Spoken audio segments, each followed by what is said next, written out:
"Hey, old man, you missed a spot. Again," the young airman barked, loud enough for the others to laugh.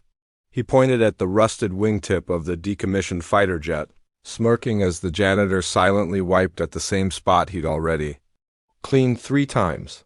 "Why do you even bother? That plane hasn't flown since the Cold War." The old man didn't flinch.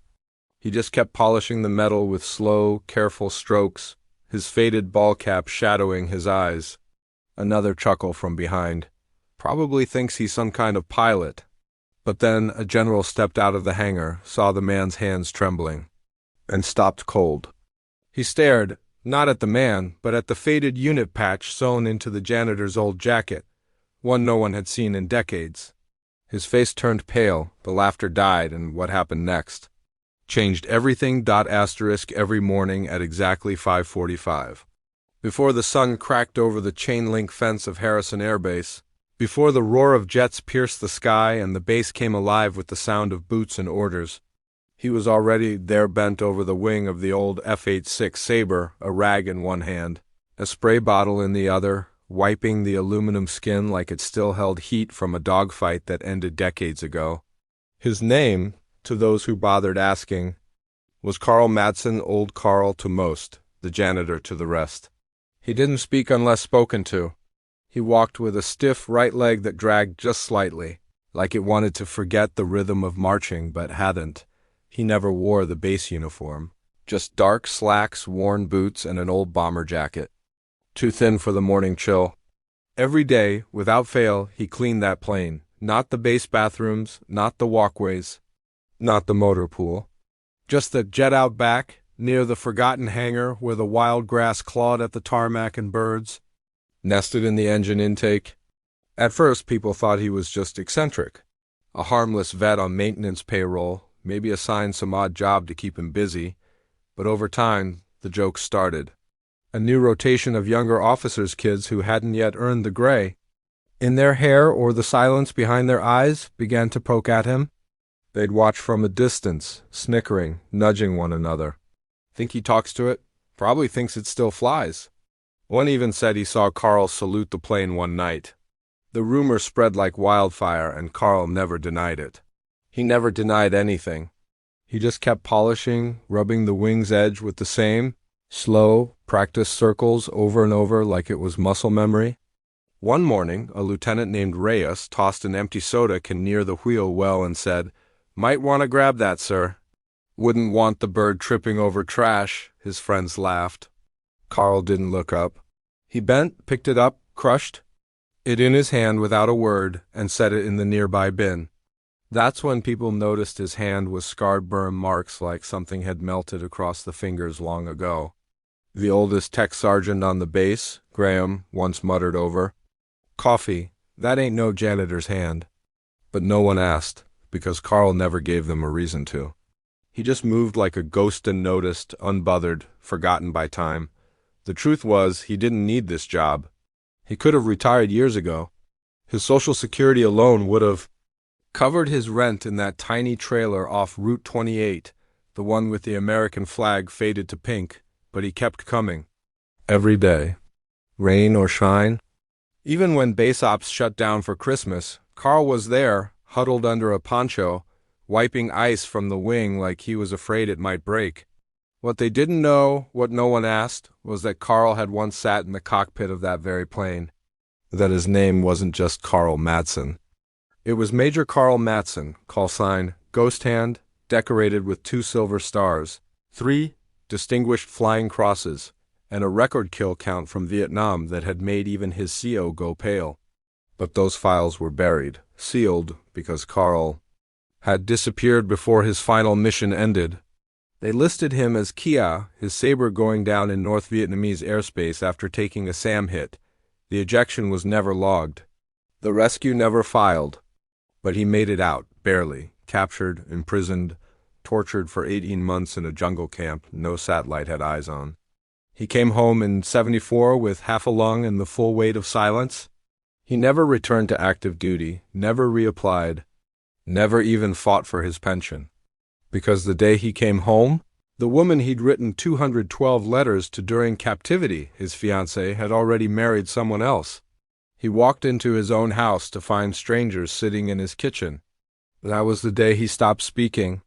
In full sentences, the VA tried to help. One psychiatrist said he had nonverbal PTSD manifestations. Another said he was stuck in a survival loop. But Carl never showed up for follow-ups. He didn't want to be dissected. He just wanted one thing to be near his plane. The last piece of himself that hadn't betrayed him. He found it 2 years later, rotting behind the airbase, stripped of parts and left for dead like he'd been. He asked to clean it. No one objected. No one cared. And so for 39 years he showed up. Every single day he scrubbed that plane like it was holy. And as the generations of officers came and went, none stayed long enough to ask. None looked closely enough to see the patch sewn into his jacket. The one from the 44th Tactical Fighter Squadron, the one disbanded after 3 of its members went MIA in '71, the only man who might have known. Colonel Jim Hart had died in 2002, or so everyone thought. But then one day, Hart walked back onto the base in full uniform, retired. Yes, but still carrying his stars, and headed to the hangar for a speech. He was visiting cadets, a ceremony. Carl was outside, same time as always, rag in hand. And, that's when it happened. The young airman blonde, maybe 22, mocked him loud enough for Hart to hear. "What's with the jacket, Gramps? Playing soldier today?" The general turned, froze, his eyes locked on Carl. He stepped forward slowly, unsure if his mind was playing tricks. Then he saw the hand, the scar, the patch, and that look hard, steady, like staring into gunfire. Carl looked up, blinked, and gave the faintest nod, no words, just recognition. And in that moment, the general's face went pale. The last time he saw Carl Madsen, he was climbing into that very plane for a mission neither of them expected him to return from. He was presumed dead, he was written off by the system, but he'd lived quietly, alone, and now he was here, cleaning the ghost of the man he once was. The young officer stood confused as the general raised his hand in salute not to the jet, but to the janitor. The entire group behind him stopped moving. Even the wind paused. Carl stood still, rag in hand. And for the first time in nearly 4 decades, he raised his arm and returned the salute. No words, just 2 men who knew what had been lost and what had survived. The moment the salute passed between them, something invisible yet irreversible shifted on the base. Like a current had reversed or a long-dormant engine had suddenly roared back to life, but no one knew what to do with it. The young airman, who had made the joke, Reyes, stepped back instinctively as if he'd just insulted a war memorial and finally realized it too late. General Hart kept his hand raised a second longer than required, his fingers trembling slightly, his throat working to swallow a lump decades in the making. Then, without breaking eye contact, he said quietly to the nearest lieutenant, "Get me personnel, now." And just like that, the joke stopped. The laughter dried up. For the first time in years, Carl Madsen was no longer invisible, and he hated it. The next morning, when he arrived at the plane, the usual peace was gone. 2 staff sergeants were already waiting, trying to act casual, pretending they were there for routine aircraft display inspection, but Carl knew better. He ignored them, stepped around them, and began cleaning. His motions were stiff now, unsure. The rag didn't glide the way it used to. He could feel the eyes again, but not like before, not mocking, not dismissive, curious, calculating, even reverent. Something about that felt worse. He wasn't a story, damn it. He wasn't some miracle survivor to be paraded or pitied. But they'd stirred the dust now, and it was too late to stop what was coming. General Hart filed a request to unseal Carl's service records, a highly unusual move, especially for someone presumed dead, and the Pentagon responded with a long delay, followed by confusion, then silence, then a classified envelope hand-delivered to the base commander.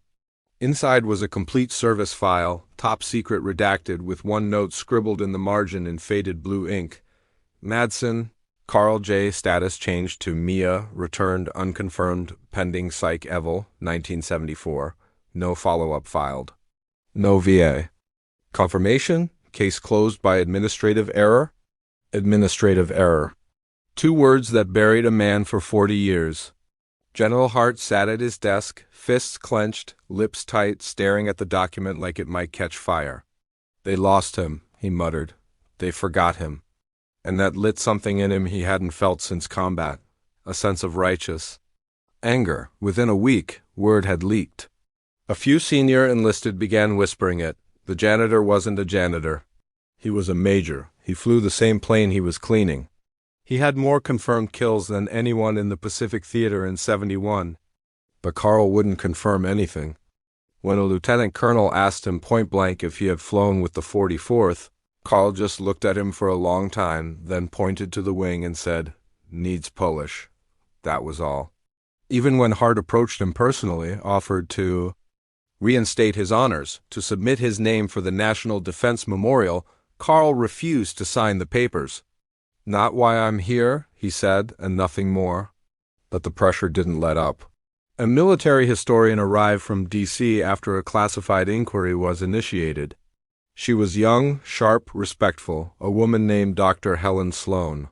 She brought a weathered mission log from April 1971 with a flight signature on it, C.J. Madsen, 0051, Alpha. She sat beside Carl one evening near the plane, the wind fluttering through the tall grass.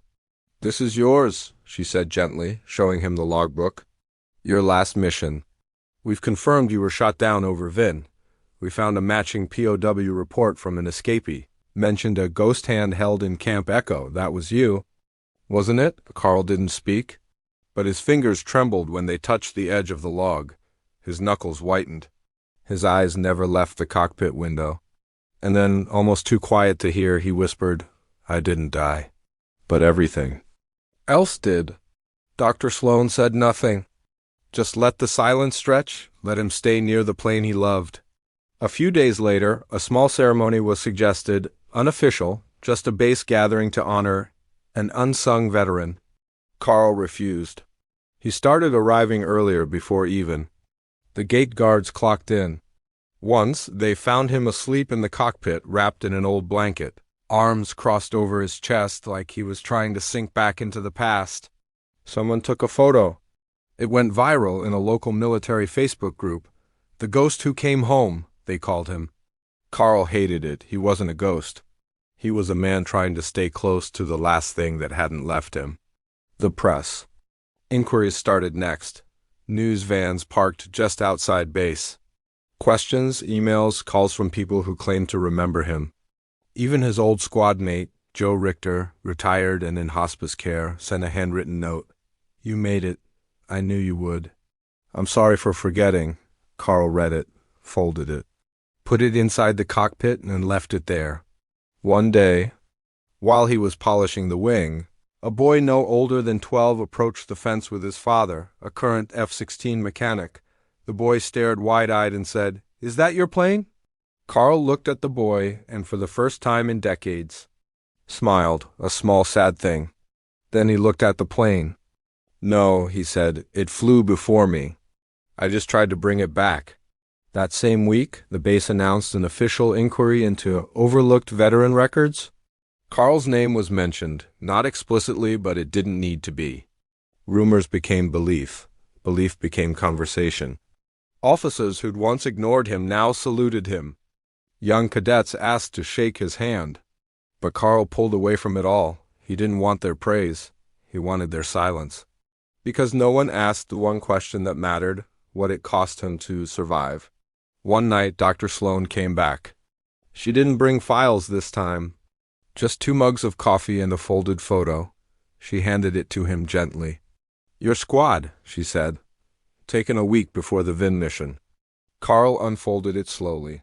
5 men in flight suits. All smiling. All young.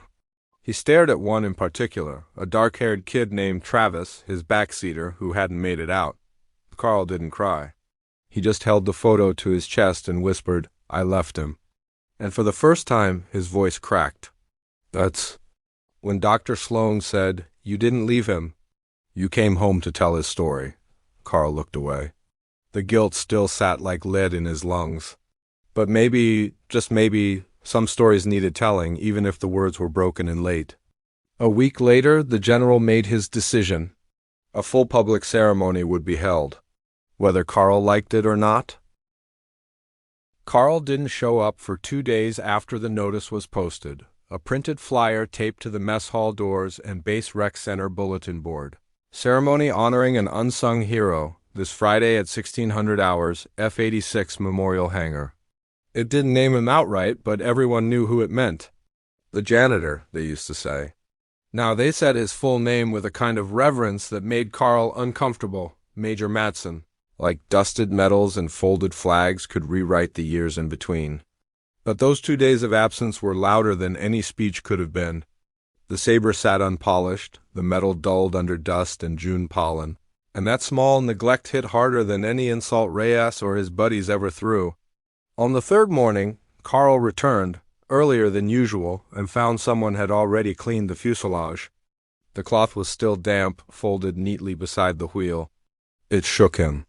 He looked around, jaw tight, heart racing in that slow, warning rhythm of someone watching their last sanctuary become a stage. He didn't want the attention. Not like this. He'd endured 40 years of silence, not for heroism, but because it was easier than explaining why he came back with more scars than skin, why nightmares still made him flinch at the hum of overhead fans, why he hadn't set foot in a cockpit again. He wasn't avoiding glory, he was avoiding memory. But now, people were knocking. Dr. Sloan showed up again, this time not with files, but with a TV crew following behind her. "Just a quick statement," she said, holding a microphone like it was harmless. "We'll blur your face if you want. People just want to hear it from you."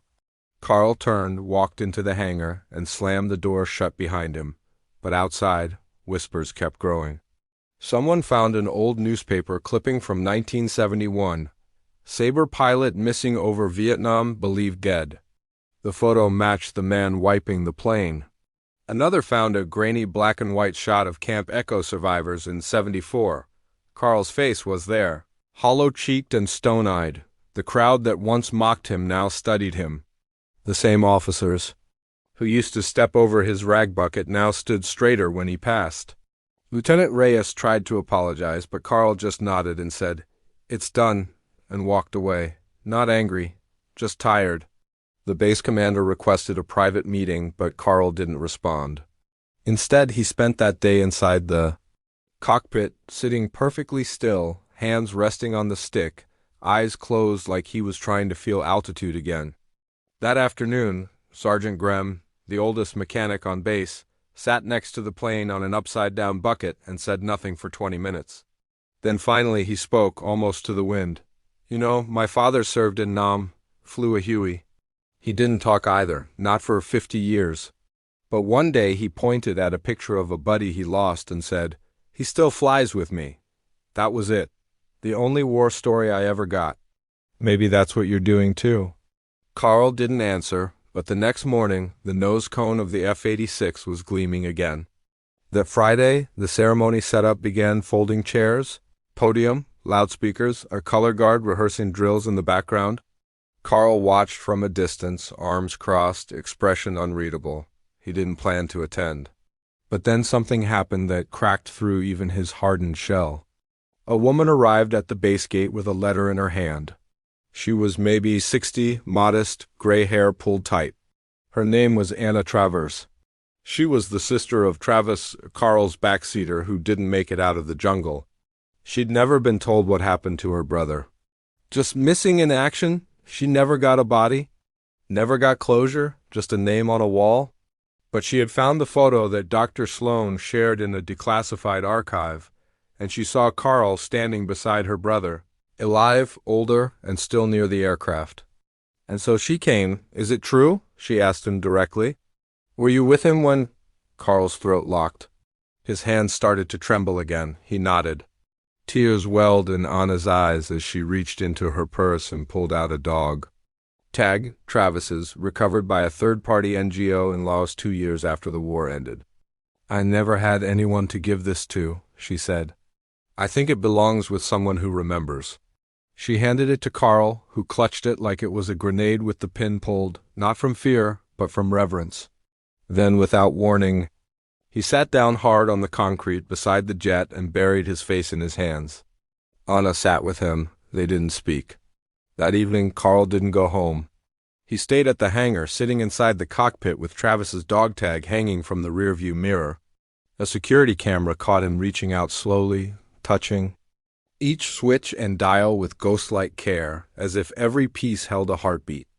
The next morning, a senior Air Force official arrived from D.C. to oversee the ceremony. The base was on edge. Flyers were everywhere. A full-color image of the F-86 Sabre beside the bold words, "A forgotten flight, an unfinished salute." They were expecting press, politicians, families, but the one person they weren't sure would come was Carl. Then, 10 minutes before the event began, he walked out of the hangar, alone, clean-shaven, wearing the same faded bomber jacket. But this time, pinned to it were 3 medals, polished and bright.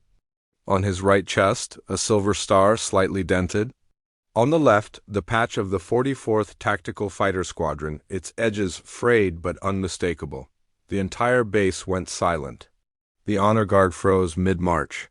A whisper passed through the air like a wind shift. "He's here." For the first time, Carl stood tall, not hiding, not hunched. The pressure, the attention, the exposure, it had all built to this moment. And he was walking straight into it.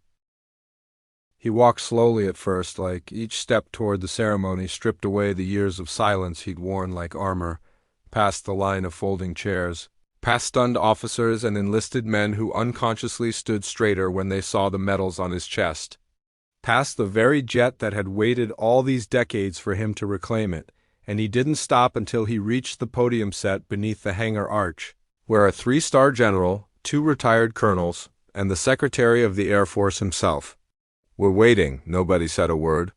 Carl didn't ask to speak, didn't ask for music or fanfare, didn't even glance at the cameras. He just turned to face the audience, half in dress blues, half in civilian clothes, some holding flags, others just holding their breath, and looked across a sea of faces that finally saw him. General Hart was the first to move. He stepped forward slowly, eyes damp, and raised his hand in a salute, firm, clean, the kind that says, "I see you," in a way words never can. And the moment that salute landed, every officer present followed suit. One by one, arms lifted, airmen, mechanics, ground crew. Even Reyes, who now stood in civilian clothes with his young son beside him, his eyes red as he whispered, "That's him, the one I told you about." Carl didn't return the salute at first. He just stood there, jaw locked, eyes scanning the horizon like he wasn't sure this was real. Then, finally, with a slow, almost trembling motion, he raised his hand. Not just in return, but in release. In surrender to the truth he'd hidden so long. The silence was absolute. Even the wind stilled. Then the secretary stepped forward, holding a small velvet box. His voice carried through the loudspeakers, low and measured. "Major Carl J. Madsen, on behalf of the United States Air Force and the Department of Defense, we recognize your valor, sacrifice, and continued service, both in and beyond uniform. Your record was lost, but your legacy was not.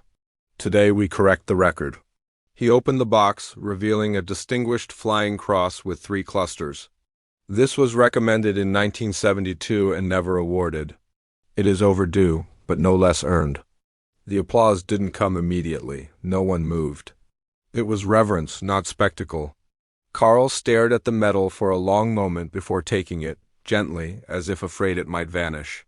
Then he looked to the side where a line of folding chairs had been set up for special guests, and there, sitting with quiet dignity, was Anna Travers, holding her brother's dog tag in her hand. Carl walked to her without a word, knelt down, and placed the medal in her lap. "This belonged to both of us," he said softly. "He got me home." Anna's eyes filled, but she nodded, understanding the gesture for what it was, not just honor, but closure. Then, with a heavy breath, Carl turned back toward the saber. The ceremony should have ended there. But it didn't, because the base commander, now clearly shaken by the weight of what had been uncovered, stepped up to the mic. "Major Madsen," he said firmly, "we have reviewed your records and effective immediately. You are reinstated with full rank and benefits." Your DD 214 will be corrected and your service officially recognized. Carl froze. For a second he looked like he might say no, that old resistance flaring in his eyes, but then he nodded once, slow, deliberate. A full-throated cheer finally broke loose, roaring through the hangar like an afterburner blast. But even in the celebration, something deeper pulsed beneath it all, a reckoning. An entire base now faced the mirror and saw the reflection of what happens when you judge a man by what you think you know. General Hart stepped forward again, cleared his throat, and turned to the crowd. "Let this be a reminder," he said, voice thick with emotion, "that some heroes don't wear new uniforms. Some wear scars. Some carry silence heavier than any pack, and sometimes we walk right past them." His voice cracked and he looked at Carl. "We failed you, but not today." Then came the most powerful moment of all, one no one could have prepared for. From the side of the hangar, two young airmen emerged carrying a display stand with a polished nameplate, Major Carl J. Madsen, pilot, 44th Tactical Fighter SQ, MIA returned.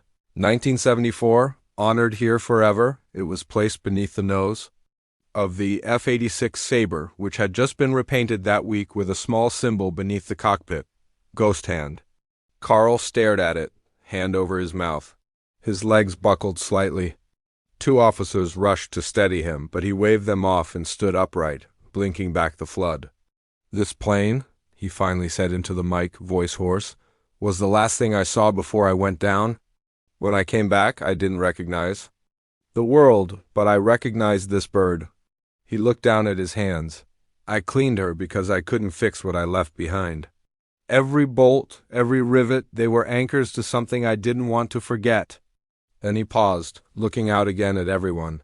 The mechanics who once mocked him, the generals who now saluted him, the civilians who just wanted to shake his hand. "I don't need a medal. I don't need speeches. I just needed someone to ask." And then came the final moment, not scripted, not planned. General Hart stepped forward again and did something no one expected. He knelt, one knee to the floor. And behind him, one by one, officers, enlisted, retired vets. They all followed. A sea of uniforms and civilians, dropping to one knee, not in pity, not in apology, but in honor. Carl stood, shaking, lips trembling, trying to form words but finding none. So he simply raised his hand once more and saluted the jet behind him. That was his answer. Not to the crowd, but to the ghosts he'd carried. And in that hangar, with the flag overhead, the jet gleaming, and silence thick as prayer, something finally landed that had been circling for decades: recognition and redemption. And one final truth carved into the faces of everyone present: we don't always see a hero until it's too late.